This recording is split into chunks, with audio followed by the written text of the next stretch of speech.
Good morning, Your Excellency, Heads of State and Government, members and invited guests, heads of regional economic communities, the Secretary General of the United Nations, Mr. Antonio Guterres, all guests who are gathered here. It is an honor and a privilege to welcome you as South Africa to this very first G20 Leaders Summit to be held on African soil. We gather here at the cradle of humanity in Africa to affirm our common humanity. We gather here to affirm the value of partnership and cooperation to finding common solutions to shared problems. Shortly before the dawn of democracy in South Africa, the father of our democracy, Nelson Mandela, said, "The time has come for South Africa to take up its rightful and responsible place in the community of nations." Today, as we open this G20 Leader Summit, South Africa is deeply aware of the profound responsibility that membership of the community of nations places upon us. We also understand the responsibility of being entrusted with the presidency of the G20.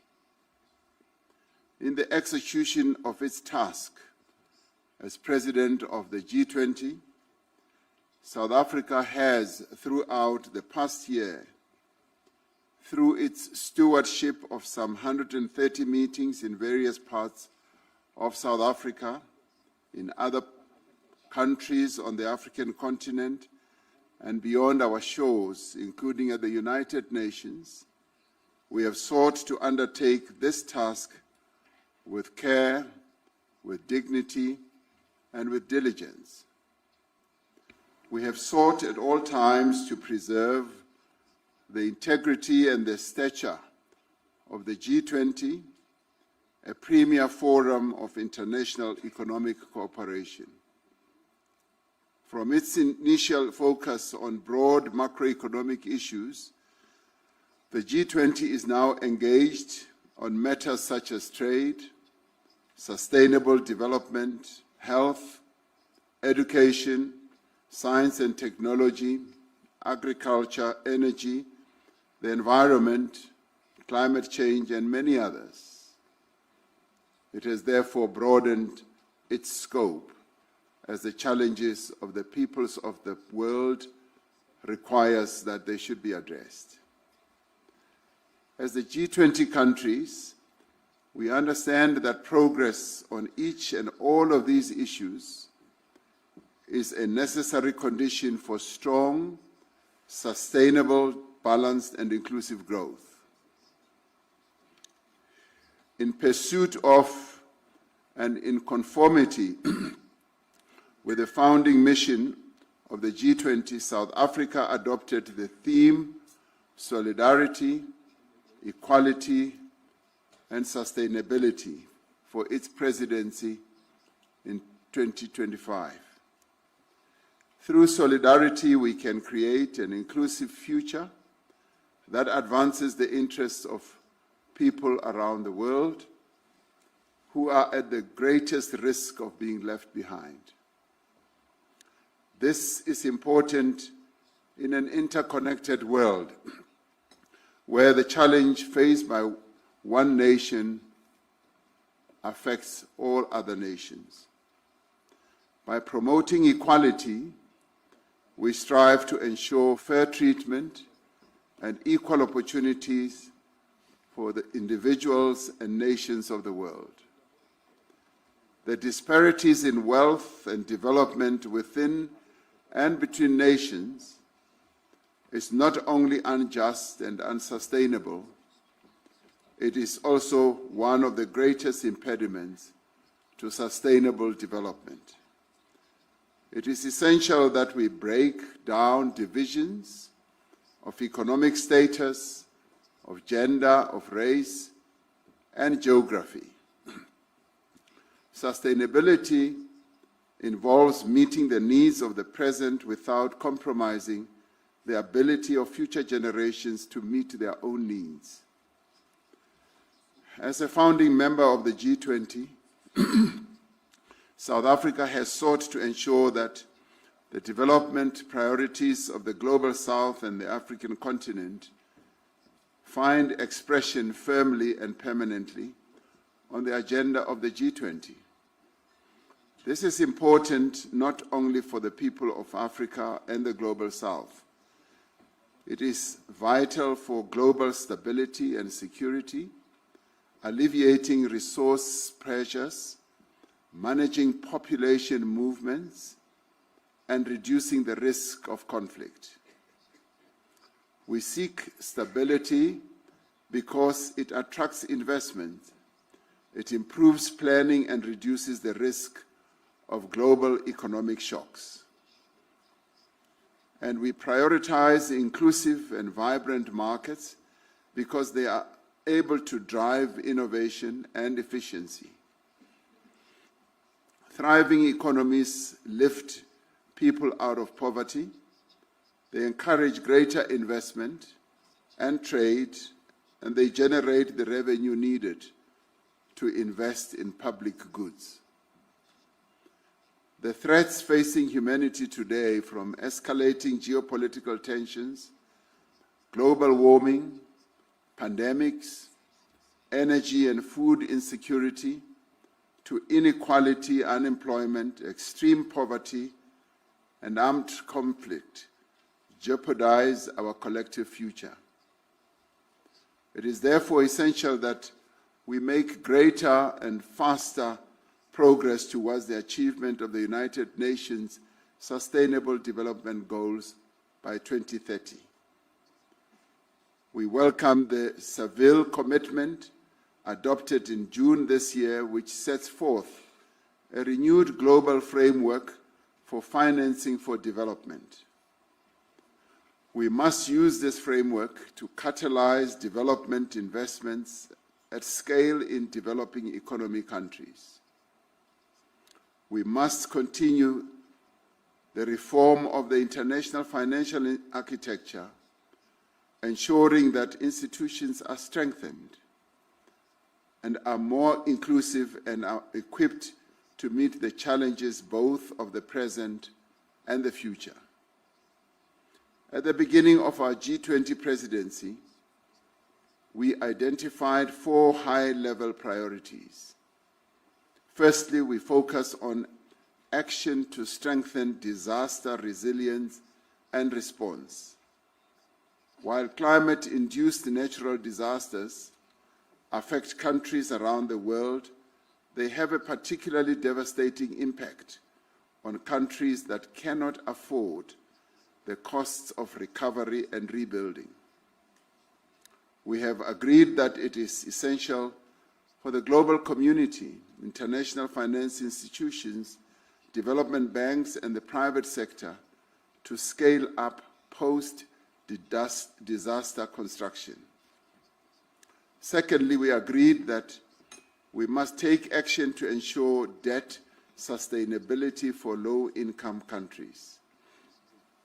The G20 needs to renew its efforts to advance debt sustainability while at the same time laying emphasis on those countries in the Global South that are suffering from debt repayments.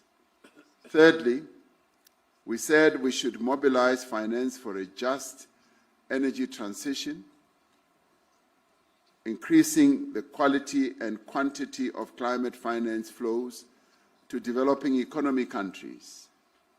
Fourthly, we emphasized the importance of harnessing critical minerals for inclusive growth and sustainable development through the beneficiation of the minerals at the place of extraction. In addition to these 4 priorities, we have prioritized issues of inclusive economic growth, industrialization, inequality, unemployment, and security and artificial intelligence. Much of the work of the past year will be presented and considered at this meeting. We commend in particular the G20 at 20 review, which provides a detailed account of the path that this organization has traversed as the G20. It describes both our achievements and our challenges and makes proposals on how we can organize ourselves to be more focused on our core mandate. We welcome the work of the G20 Africa Expert Panel, which was led by South Africa's former Minister of Finance, Mr. Trevor Manuel. The panel argues that African efforts to accelerate productive investments require new global partnerships and strong multilateral cooperation. It calls on the G20 to support this effort by building a global policy framework that unlocks long-term finance and lower costs and investment at scale. We are also grateful for the work of the G20 Extraordinary Committee of Independent Experts on Global Inequality that was led by Professor Joseph Stiglitz, a Nobel laureate. The recommendations of the Extraordinary Committee provide a solid platform on which to launch a renewed global effort to tackle inequality. As this is the first G20 Leaders Summit to be held in Africa, it carries the hopes and must reflect the aspirations of the people of this continent and of the world. We should not allow anything to diminish the value, the stature, and the impact of the first African G20 presidency. This G20 Leaders Summit has a responsibility not to allow the integrity and the credibility of the G20 to be weakened. In fact, from this summit, we should have a sense that the G20 has been strengthened. We thank all delegations that have worked together with us in good faith to produce a worthy G20 outcome document for this historic leaders' meeting. The G20 underscores the value of the relevance of multilateralism. It recognizes that the challenges that we face can only be resolved through cooperation, collaboration, and partnership. The adoption of the declaration from the summit sends an important signal to the world that multilateralism can and does deliver. It sends a message of hope and solidarity across the world. It tells the world that as the leaders of the G20, we will keep fast to our solemn pledge to leave no person, no community, and no country behind. With those words, I therefore declare the G20 Leaders Summit open, and thank you.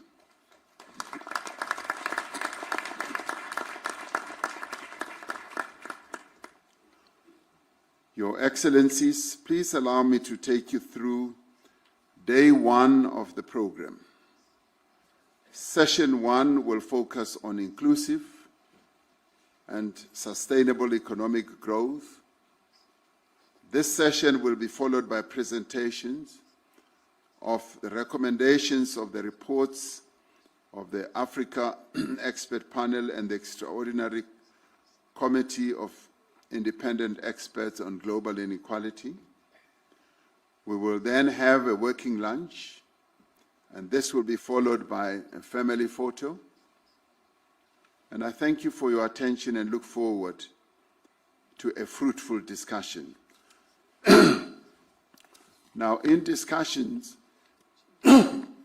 with a number of delegations here, there has been overwhelming consensus and agreement that one of the other tasks we should undertake right at the beginning is to execute the task that we have come here for principally, which is by overwhelming consensus to adopt our declaration. Now, I should precede this by remembering what a Roman philosopher called Pliny, the elder, once said.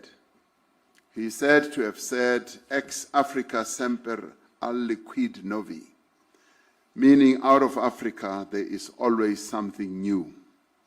So something new always does come out of Africa. So with that, we would like, therefore, okay. I'm told that the cameras are still on, they should be off. I don't know why that is so.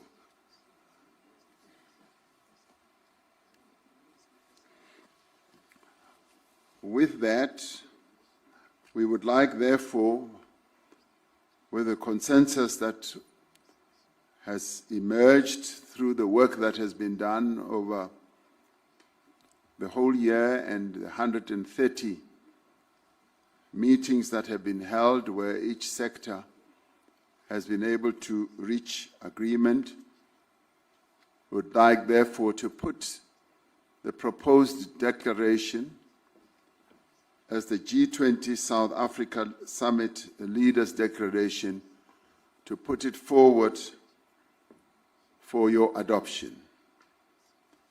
Do I have the support that we should go ahead and